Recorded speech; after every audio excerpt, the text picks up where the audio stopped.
Apéndices. 1. El profesor B. Separek, de la Universidad de Hull, Inglaterra, me llamó amablemente la atención sobre el siguiente párrafo en la sección sobre Feuerbach de la ideología alemana 1846 de Marx y Engels, de la que Engels escribió más tarde. La parte concluida, solo demuestra cuán incompleto era en la época nuestro conocimiento de la historia de la economía.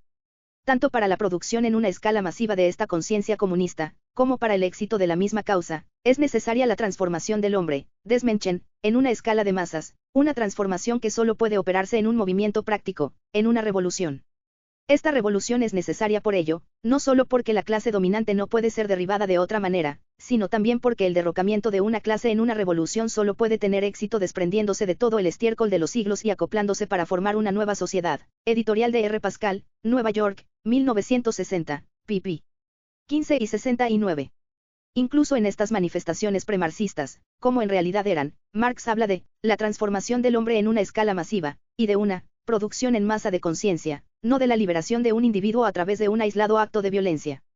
Para el texto alemán, véase K. Marx y F. Engels Gesamtausgabe, 1932, y sección, volumen 5, pp. 59 ss.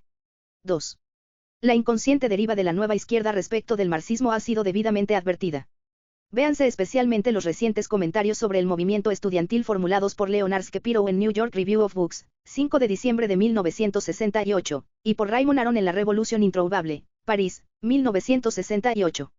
Ambos consideran que el nuevo énfasis sobre la violencia constituye un tipo de orientación, bien hacia el socialismo utópico premarxista, Aron, bien al anarquismo ruso de Nechayev y Bakunin, Shapiro, que tenían mucho que decir acerca de la importancia de la violencia como factor de unidad, como fuerza de ligazón en una sociedad o grupo, un siglo antes de que emergieran las mismas ideas en las obras de Jean-Paul Sartre y de Frantz Fanon. Aron se manifiesta de la misma manera: los chantres de la Revolución de Mayo creen que superan el marxismo, olvidan un siglo de historia, p. 14. Para un no marxista, semejante salto atrás difícilmente constituiría un argumento, pero para Sartre, quien, por ejemplo, escribe, una pretendida superación del marxismo no será, en el peor de los casos, más que un regreso al premarxismo, en el mejor, el redescubrimiento de un pensamiento ya contenido en la filosofía que se había creído superar. Cuestión de método, en Critique de la Raison Dialectique, París, 1960, p. 17, debe constituir una formidable objeción. Vale la pena subrayar el hecho de que Sartre y Aron, encarnizados adversarios políticos, coincidan completamente en este punto. Muestra hasta qué grado el concepto hegeliano de la historia domina tanto el pensamiento de marxistas como de no marxistas. El mismo Sartre, en su crítica de la razón dialéctica, proporciona un tipo de explicación hegeliana a su adhesión a la violencia. Su punto de partida es el de que, la necesidad y la escasez determinaron la base maniqueísta de acción y moral, en la historia presente, cuya verdad está basada en la escasez, y debe manifestarse a sí misma en una reciprocidad antagónica entre las clases. La agresión es la consecuencia de la necesidad en un mundo donde no hay bastante para todos. En tales circunstancias la violencia ya no es un fenómeno marginal. La violencia y la contraviolencia son quizá contingencias, pero son necesidades contingentes y la consecuencia imperativa de cualquier intento de destruir esta inhumanidad es que, al destruir en el adversario la inhumanidad del contrahombre, yo puedo destruir en él solo la humanidad del hombre, y realizar en mí su inhumanidad. Si yo mato, torturo, esclavizo, mi objeto es suprimir su libertad, es una fuerza ajena, de trou, de más. Su modelo para una condición en la que, cada uno es demasiado. Cada uno es redundante para el otro, es una cola de autobús, cada uno de cuyos miembros, evidentemente, no se fija en los demás excepto como número de una serie cuantitativa. Y concluye, recíprocamente rehúsan cualquier relación entre cada uno de sus mundos interiores. De aquí se deduce que la praxis, es la negación de la alteridad, que es ella misma una negación, conclusión muy grata dado que la negación de una negación es una afirmación. El fallo del argumento me parece obvio. Existe toda la diferencia del mundo entre, no fijarse, y, rehusar, entre, rehusar cualquier relación, con alguien y, negar, su diversidad, y para una persona cuerda hay una distancia considerable que recorrer desde esta, negación, teórica a la muerte, la tortura y la esclavización. La mayoría de las citas anteriores pertenecen a la obra de R. de Lange y de G. Cooper, Reason and Violence. A Decade of Sartre's Philosophy, 1950 a 1960, Londres, 1964, tercera parte. Me parece legítimo, porque Sartre en el prólogo dice, he leído atentamente la obra que han tenido a bien confiarme y tengo la enorme satisfacción de encontrar en ella una exposición muy clara y muy fiel de mi pensamiento. 3. Constituyen, desde luego, un grupo muy mezclado. Los estudiantes radicales se reúnen fácilmente con individuos que han abandonado sus estudios, con hippies, drogadictos y psicópatas. La situación se complica aún más merced a la insensibilidad de los poderes establecidos ante las distinciones, a menudo sutiles, entre delito e irregularidad, distinciones que son de gran importancia. Las sentadas y las ocupaciones de edificios no son lo mismo que los incendios provocados y la revuelta armada, y la diferencia no es simplemente de grado. Contra la opinión de un miembro del Consejo de Síndicos de Harvard, la ocupación por los estudiantes de un edificio de una universidad no es lo mismo que la invasión por el populacho de una sucursal del First National City Bank, por la simple razón de que los estudiantes penetran en una propiedad cuyo uso les pertenece tanto como al claustro de profesores y a la administración de la universidad. Aún más alarmante es la inclinación del claustro y de la administración a tratar a los drogadictos y a los elementos delictivos, en el City College de Nueva York y en la Universidad de Cornell, con mayor tolerancia que a los auténticos rebeldes. Helmut Schelsky, el investigador social alemán, describió en fecha tan temprana como 1961, en Der Mensch in der wissenschaftlichen Zivilisation, Colonia y Opladen, la posibilidad de un nihilismo metafísico, por lo que él entendía la radical negación social y espiritual, de todo el proceso de reproducción científico-técnica del hombre, esto es, el decir no al creciente mundo de una civilización científica. Llamar nihilista a esta actitud presupone una aceptación del mundo moderno como único posible. El desafío de los jóvenes rebeldes se refiere precisamente a este punto. Tiene, por lo demás, mucho sentido el invertir los términos y declarar, como Sheldon, Bolin y Schar hicieron, el mayor peligro en la actualidad es que lo establecido y lo respetable, parecen preparados a secundar la negación más profundamente nihilista que parece posible, o sea la negación del futuro a través de la negación de sus propios hijos, los portadores del futuro, P.P. Nathan Glaser, en un artículo, Student Power at Berkeley, en el número especial de Universities de The Public Interest, otoño de 1968, escribe, los estudiantes radicales me recuerdan más a los luditas destrozadores de máquinas que a los sindicalistas socialistas que lograron la ciudadanía y el poder para los trabajadores, y de esta impresión deduce que Zbigniew Brzezinski, en un artículo sobre Columbia publicado en The New Republic, 1 de junio de 1968, pudo haber tenido razón en su diagnóstico. Muy frecuentemente, las revoluciones son los últimos espasmos del pasado, y por eso no son realmente revoluciones sino contrarrevoluciones, que actúan en nombre de las revoluciones. ¿No resulta muy curiosa esta inclinación a marchar hacia adelante a cualquier precio, en dos autores generalmente considerados como conservadores? Y no es aún más curioso que Glaser se mostrara ignorante de las diferencias decisivas entre la maquinaria inglesa de comienzos del siglo XIX y la técnica desarrollada a mediados del siglo XX, que ha resultado ser destructiva aun cuando parecía la más beneficiosa, el descubrimiento de la energía nuclear, la automatización, la medicina cuyos poderes curativos han conducido a la superpoblación, que a su vez conducirá casi con certeza al hambre masiva, la contaminación de la atmósfera, etc. 4. Buscar precedentes y analogías donde no existen, evitar la información y la reflexión sobre lo que se está haciendo y diciendo en términos de los mismos acontecimientos, bajo el pretexto de que debemos aprender las lecciones del pasado, especialmente las de la época comprendida entre las dos guerras mundiales, se ha tornado característica común a muchas grandes discusiones actuales. El espléndido y documentado informe de Stephen Spender, citado más arriba, referente al movimiento estudiantil, se halla enteramente libre de esta forma de escapismo. Es uno de los pocos hombres de su generación que vive completamente el presente y que recuerda lo suficiente su propia juventud como para ser consciente de las diferencias en modo, estilo, pensamiento y acción. Los estudiantes de hoy son enteramente diferentes de los de Axbridge, Harvard, Princeton o Heidelberg de hace 40 años, p. 165.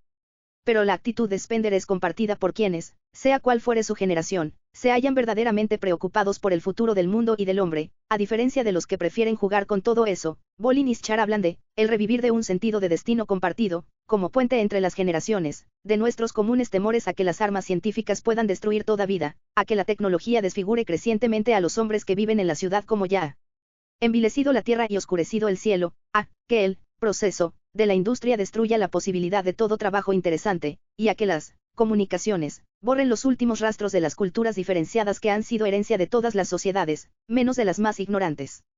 Parece natural que esta posición debería ser más corriente entre físicos y biólogos que entre los consagrados a las ciencias sociales, aunque los estudiantes de las especialidades primero señaladas tardaron más en unirse a la rebelión que sus compañeros de humanidades. Así, Adolf Portmann, el famoso biólogo suizo, considera que el foso entre generaciones guarda escasa relación con un conflicto entre lo joven y lo viejo, coincide con el desarrollo de la ciencia nuclear, el mundo resultante es enteramente nuevo, esto, no puede compararse ni siquiera con la más poderosa revolución del pasado, Manipulation des Menschenalses Salu en die Bedrohung, Zurich, 1969. Y George Wald, de Harvard, galardonado con el Premio Nobel, en su famoso discurso del 4 de marzo de 1969 en el Instituto Tecnológico de Massachusetts, declaró acertadamente que tales maestros comprenden las razones del desasosiego de sus estudiantes, aún mejor que ellos, y, aún más, que lo comparten. 5. La actual politización de las universidades, acertadamente denunciada, es atribuida habitualmente a los estudiantes rebeldes, a quienes se acusa de atacar a las universidades porque éstas constituyen el eslabón más débil en la cadena del poder establecido. Es perfectamente cierto que las universidades no podrían sobrevivir si desaparecieran el distanciamiento intelectual y la desinteresada búsqueda de la verdad, y que, lo que resulta aún peor, es improbable que una sociedad civilizada de cualquier clase pueda sobrevivir a la desaparición de estas curiosas instituciones cuya principal función social y política descansa precisamente en su imparcialidad y en su independencia de la presión social y del poder político. El poder y la verdad, ambos perfectamente legítimos por sus propios derechos, son esencialmente fenómenos distintos, y su prosecución determina estilos de vida existencialmente diferentes. Z. Brzezinski, en America in the Technotronic Age, Encounter, enero de 1968, advierte este peligro pero, o se resigna, o no se muestra al menos indebidamente alarmado por la perspectiva. La tecnotrónica, cree, nos conducirá a una nueva supercultura, bajo la guía de los nuevos intelectuales orientados a la organización e inclinados a la aplicación. Véase especialmente el reciente análisis crítico de Noam Chomsky, Objectivity and Liberal Scholarship, en Upset. Pues bien, es mucho más probable que esta nueva raza de intelectuales, anteriormente denominados tecnócratas, nos conduzca a una época de tiranía y de profunda esterilidad. Sea como fuere, lo cierto es que la politización de las universidades por el movimiento estudiantil fue precedida por la politización de las universidades por los poderes establecidos. Los hechos son sobradamente conocidos como para que sea necesario subrayarlos, pero bueno es recordar que no se trata simplemente de una cuestión de investigación bélica. Henry Stelle Kameyer denunció recientemente a la universidad como agencia de trabajo, The New Republic, 24 de febrero de 1968. Desde luego, por mucha imaginación que se derroche, no puede decirse que la Dow Chemical Company, los Marines o la CIA sean empresas docentes, o instituciones cuya finalidad sea la búsqueda de la verdad.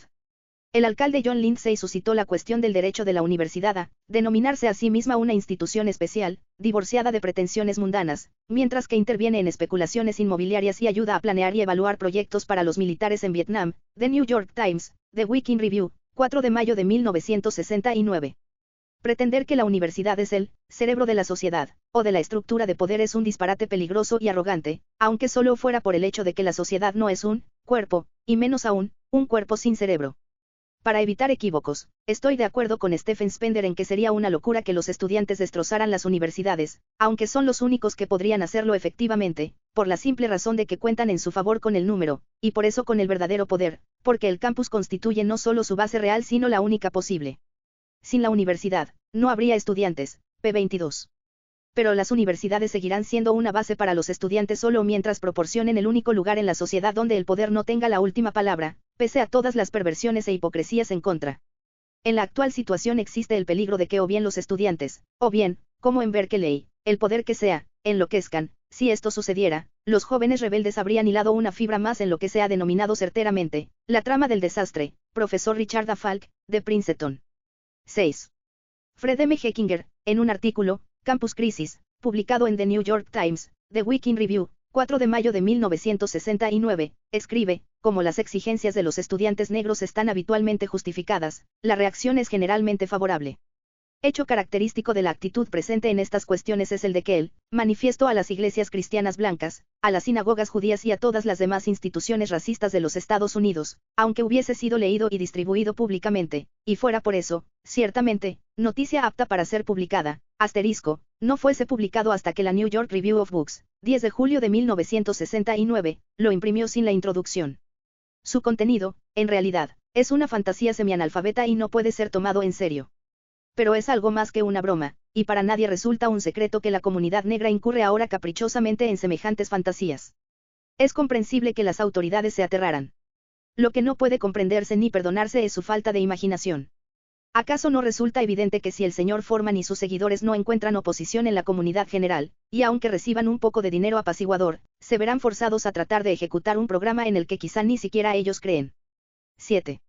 En una carta a The New York Times, fechada el 9 de abril de 1969, Lind menciona solo acciones quebrantadoras no violentas, tales como huelgas y sentadas, ignorando para sus fines los tumultuosos disturbios violentos de la clase trabajadora durante la década de los años 20, y suscita la cuestión de por qué estas tácticas, aceptadas por una generación en las relaciones trabajo-capital, son rechazadas cuando se practican en el campus, cuando un dirigente sindical es expulsado del taller de una fábrica, sus compañeros abandonarán el trabajo hasta que el agravio sea satisfecho. Parece como si Lind hubiera aceptado una imagen de la universidad, desgraciadamente no infrecuente entre síndicos y administradores, según la cual el campus es propiedad del Consejo de Síndicos, que, para gobernar su propiedad, contrata una administración, la que a su vez contrata el claustro de profesores para atender a sus clientes, los estudiantes. No hay realidad que corresponda a esta imagen. Por agudos que puedan llegar a ser los conflictos en el mundo académico, nunca se tratará de choque de intereses ni de guerra de clases. 8. Bayard Rustin, líder negro de los derechos civiles, ha dicho todo lo que se necesita decir sobre la materia. Los funcionarios universitarios deberían dejar de capitular ante las estúpidas demandas de los estudiantes negros. Es un error que el sentimiento de culpabilidad y el masoquismo de un grupo permitan a otro segmento de la sociedad poseer armas en nombre de la justicia. Los estudiantes negros están sufriendo el shock de la integración y buscando una salida fácil a sus problemas. Lo que los estudiantes negros necesitan es una preparación reparadora, para que puedan conocer las matemáticas y escribir correctamente, no clases de música soul. Daily News, 28 de abril de 1969. ¿Qué reflexión supone sobre el estado moral e intelectual de la sociedad que se requiera tanto valor para hablar con sentido común sobre estas cuestiones?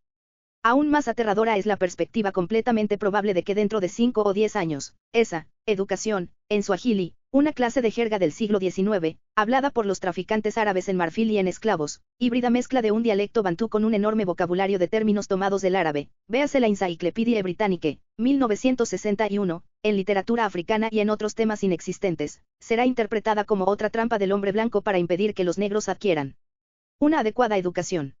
9. El manifiesto de James Forman, adoptado por la Conferencia Nacional de Desarrollo Económico Negro, al que me he referido antes, y que presentó a las iglesias y sinagogas, solo como el comienzo de la reparación que nos es debida a quienes hemos sido explotados y degradados, embrutecidos, asesinados y perseguidos, aparece como un ejemplo clásico de tales fútiles sueños. Según este, se deduce de las leyes de la revolución que serán los más oprimidos quienes harán la revolución, cuyo objetivo último es que, debemos asumir la jefatura y el control total, de todo lo que existe dentro de los Estados Unidos. Ya ha pasado la época en que éramos los segundos en el mando y en la que el chico blanco figuraba a la cabeza. Para lograr esta inversión será preciso utilizar cualesquiera métodos que sean necesarios, incluyendo el empleo de la fuerza y el poder de las armas para derribar al colonizador. Y mientras que él, en nombre de la comunidad, que, desde luego, en manera alguna, le secunda, declara la guerra, se niega a compartir el poder con los blancos, y exige que los blancos de este país consientan en aceptar la jefatura negra, al mismo tiempo apela a todos los cristianos y judíos para que practiquen la paciencia, la tolerancia, la comprensión y la no violencia, durante el periodo que pueda ser necesario, no importa que pueda tratarse de 1000 años, para conquistar el poder. 10. Jürgen Habermas, uno de los más profundos e inteligentes estudiosos de las ciencias sociales en Alemania, es un buen ejemplo de las dificultades que estos marxistas o esmarxistas encuentran al separarse de cualquier parte de la obra del maestro. En su reciente Técnica y Ciencia como Ideología, Frankfurt, 1968, señala varias veces que ciertas categorías claves de la teoría de Marx, principalmente la lucha y la ideología de clases, ya no pueden ser aplicadas sin esfuerzo, umstandlos. Una comparación con el ensayo de Andrei de Sájarov muestra lo mucho más fácil que resulta desprenderse de teorías y eslóganes desgastados a aquellos que examinan el capitalismo desde la perspectiva de los desastrosos experimentos del Este. 11. Las sanciones de las leyes, que, sin embargo, no constituyen su esencia, están dirigidas contra los ciudadanos que, sin retirarles su apoyo, desean lograr una excepción en su propio favor. El ladrón sigue esperando que el gobierno protegerá su recientemente adquirida propiedad. Se ha advertido que en los primeros sistemas legales no existían sanciones de ningún género. Véase B. de Juvenel, Absit, p. 276. El castigo para quien violaba la ley era la expulsión o proscripción. Al violar la ley, el delincuente se había colocado él mismo fuera de la comunidad constituida por aquella. Passerin de Entreves, Absit, pp. 128 ss, tomando en cuenta la complejidad de la ley, incluso la de la ley del Estado, ha señalado que hay desde luego leyes que son directivas, más que imperativas, que son aceptadas, más que impuestas, y cuyas sanciones no consisten necesariamente en el posible uso de la fuerza por parte del soberano. Ha comparado tales leyes con las reglas de un juego, o las de mi club, o las de la iglesia. Las acato, porque, para mí, a diferencia de otros conciudadanos míos, estas reglas son válidas. Creo que la comparación de Passerin de entreves de la ley con las reglas válidas del juego puede ser llevada más lejos. Porque la clave de estas reglas no es que yo me someta a ellas voluntariamente o reconozca teóricamente su validez, sino que, en la práctica, yo no puedo participar en el juego a menos que las acate. Mi motivo para la aceptación es mi deseo de jugar, y como los hombres existen solo en pluralidad, mi deseo de jugar es idéntico a mi deseo de vivir. Cada hombre nace en una comunidad con leyes preexistentes que obedece, en primer lugar porque no hay para él otra forma de participar en el gran juego del mundo. Yo puedo desear cambiar las reglas del juego, como desea el revolucionario, o lograr una excepción para mí, como hace el delincuente, pero negarlas en principio no significa mera desobediencia, sino la negativa a entrar en la comunidad humana. El dilema corriente, o bien la ley es absolutamente válida y por eso precisa para su legitimación un legislador inmortal y divino, o bien la ley es simplemente una orden que no tiene tras de sí más que el monopolio estatal de la violencia, es una quimera. Todas las leyes son directivas, más que imperativas. Dirigen la comunicación humana como las reglas dirigen el juego. Y la garantía última de su validez está contenida en la antigua máxima romana Pacta Sant Servanda. 12. ¿Existe alguna controversia sobre el objetivo de la visita de De Gaulle? La evidencia de los acontecimientos mismos parece señalar que el precio que hubo de pagar por el apoyo del ejército fue la rehabilitación pública de sus enemigos, amnistía de Salan, regreso de Vidault, y también el del coronel Lacheroy, a veces llamado, el torturador de Argelia. No parece saberse mucho acerca de las negociaciones. Se siente la tentación de pensar que la reciente rehabilitación de Pétain, otra vez glorificado como el vencedor de Verdún, y, lo que es más importante, la increíble y ruidosamente falsa declaración de De Gaulle inmediatamente después de su retorno, culpando al Partido Comunista de lo que los franceses llaman ahora les événements, fueron parte del trato. Dios sabe que el único reproche que el gobierno podría haber formulado al Partido Comunista y a los sindicatos sería el de que les faltó poder para impedir les événements. 13. Sería interesante saber si, y hasta qué grado, la creciente proporción de delitos no resueltos se equipara no solo con el bien conocido y espectacular crecimiento de delitos perpetrados, sino también con un definido aumento de la brutalidad de la policía.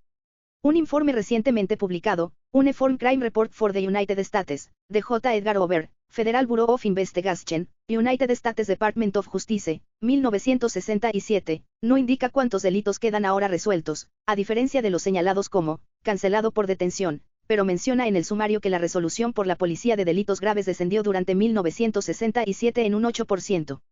Solo un 21,7, o 21,9%, de todos los delitos son cancelados por detención, y de estos solo el 75% llegan a los tribunales, en donde solo un 60% de los acusados fueron hallados culpables. Por eso, las probabilidades a favor del delincuente parecen tan elevadas que resulta solamente natural el constante aumento de los delitos. Cualesquiera que sean las causas de la reducción espectacular de la eficiencia policial, parece evidente el declive del poder de la policía, y con este, la posibilidad de que aumente su brutalidad.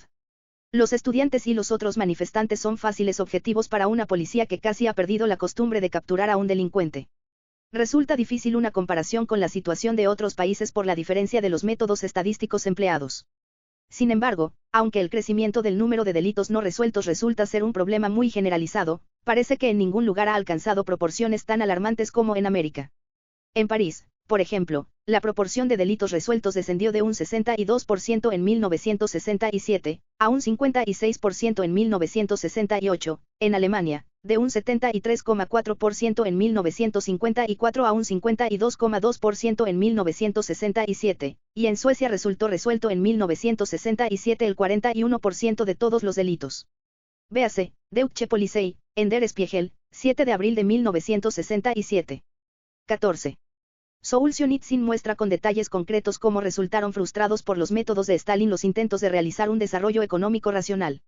Espero que este libro acabará con el mito de que el terror y las enormes pérdidas en vidas humanas fueron el precio que hubo que pagar por la rápida industrialización del país. El progreso rápido fue realizado tras la muerte de Stalin, y lo que es sorprendente en la Rusia de hoy, es que el país siga atrasado en comparación no solo con Occidente, sino también con la mayoría de los países satélites. En Rusia no parece existir mucha ilusión al respecto, si es que queda alguna. Las generaciones más jóvenes, especialmente la de los veteranos de la Segunda Guerra Mundial, saben muy bien que solo un milagro salvó a Rusia de la derrota en 1941, y que ese milagro fue el hecho brutal de que el enemigo resultara ser aún peor que el dictador nativo. Lo que alteró la balanza fue que el terror policial quedara abatido por la presión de la situación de emergencia nacional. Las gentes, entregadas a ellas mismas, pudieron volver a reunirse y a generar poder suficiente para derrotar al invasor extranjero. cuando los hombres regresaban de los campos de prisioneros de guerra o de su servicio en las tropas de ocupación, eran enviados inmediatamente, y por muchos años, a campos de trabajo y de concentración para que se rompieran en ellos los hábitos de la libertad. Es precisamente esta generación, que probó la libertad durante la guerra y el terror posterior, la que está desafiando la tiranía del presente régimen. 15.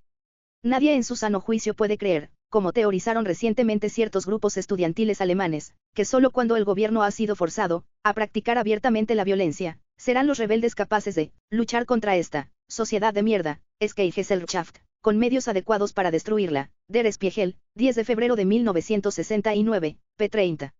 Esta nueva versión vulgarizada lingüísticamente, aunque apenas intelectualmente, del viejo disparate comunista de los años 30, según el cual la victoria del fascismo beneficiaba completamente a quienes estaban en contra de este, es, o bien pura comedia, la variante, revolucionaria, de la hipocresía, o bien testimonio de la idiotez política de los creyentes. Con la excepción de que, hace 40 años, tras ese disparate se hallaba la deliberada política prohitleriana de Stalin y no simplemente una estúpida teorización. En realidad no hay razón para mostrarse particularmente sorprendido por el hecho de que los estudiantes alemanes sean más dados a teorizar y menos aptos para la acción y el discernimiento político que sus colegas de otros países, políticamente más afortunados, ni de que, el aislamiento de las mentes inteligentes y vitales, en Alemania, sea más pronunciado, la polarización más desesperada que en otras partes y casi nulo su impacto sobre el clima político de su propio país, si se exceptúa el fenómeno de la reacción. Yo coincidiría también con Spender, véase, de Berlin ut Modell, en Absicht, sobre el papel desempeñado en esta situación por el pasado todavía reciente, de tal forma que los estudiantes, ofenden no solo por su violencia sino porque son recordatorios, tienen también la apariencia de fantasmas surgidos de tumbas apresuradamente cubiertas de tierra. Y, sin embargo, después de que se ha dicho y tenido en cuenta todo esto sigue existiendo el extraño e inquietante hecho de que ninguno de los nuevos grupos izquierdistas de Alemania, notoriamente extremistas por su vociferante oposición a las políticas nacionalistas o imperialistas de otros países, se haya preocupado seriamente del reconocimiento de la línea Oder-Neisse, que, al fin y al cabo, es el tema crucial de la política exterior alemana y la piedra de toque del nacionalismo alemán desde la derrota del régimen de Hitler. 16. Daniel se muestra cautamente esperanzado porque sabe que la obra científica y técnica depende del conocimiento, que es buscado, probado y codificado de una forma desinteresada. Absicht. Quizá este optimismo pueda estar justificado mientras que los científicos y los tecnólogos continúen desinteresados por el poder y preocupados solo por el prestigio social, es decir, mientras ni dominen ni gobiernen. El pesimismo de Noam Chomsky, ni la historia, ni la psicología, ni la sociología nos dan razón particular alguna para aguardar con esperanza la dominación de los nuevos mandarines. Puede ser excesivo, no existen todavía precedentes históricos y los científicos e intelectuales que, con tan deplorable regularidad, se han mostrado dispuestos a servir a cada gobierno que estuviera en el poder, no han sido meritócratas, sino más bien escaladores sociales. Pero Chomsky tiene por completo razón al formular esta pregunta: ¿qué fundamentos hay, en general, para suponer que quienes afirman que el poder está basado en el conocimiento y en la técnica sean más benignos en el ejercicio del poder que quienes afirman que está basado en la riqueza o en el origen aristocrático? Absicht, p. 27. Y existe también razón para formular la pregunta complementaria: ¿qué fundamentos existen para suponer que el resentimiento contra una meritocracia, cuyo dominio esté exclusivamente basado en los dones naturales, es decir, en el poder de la mente, no sea más peligroso y más violento que el resentimiento de los grupos anteriormente oprimidos, quienes al menos tenían el consuelo de que su condición no estaba causada por faltas propias? No es plausible suponer que este resentimiento albergará todos los rasgos homicidas de un antagonismo radical, a diferencia de los simples conflictos de clase, puesto que también se referirá a datos naturales que no pueden ser cambiados y, por eso, a una condición de la que solo podría liberarse uno mismo mediante el exterminio de quienes resulten tener un más elevado cociente intelectual. Y como en semejante configuración será abrumador el poder numérico de los desfavorecidos y nula la movilidad social, no es probable que el peligro de los demagogos, de los líderes populares sea tan grande que la meritocracia se vea forzada a convertirse en tiranía y despotismo. 17. Stewart Alsop, en un penetrante artículo, de Wallace Mann, en Newsweek, 21 de octubre de 1968, da la clave: puede ser antiliberal por parte de un seguidor de Wallace no enviar a sus hijos a malas escuelas en nombre de la integración, pero no es antinatural. Como tampoco lo es que le preocupe la vejación de su mujer o que disminuya el valor de su casa, que es todo lo que él tiene. Cita también la más efectiva manifestación de la demagogia de George Wallace: son 535 los miembros del Congreso y muchos de esos liberales también tienen hijos.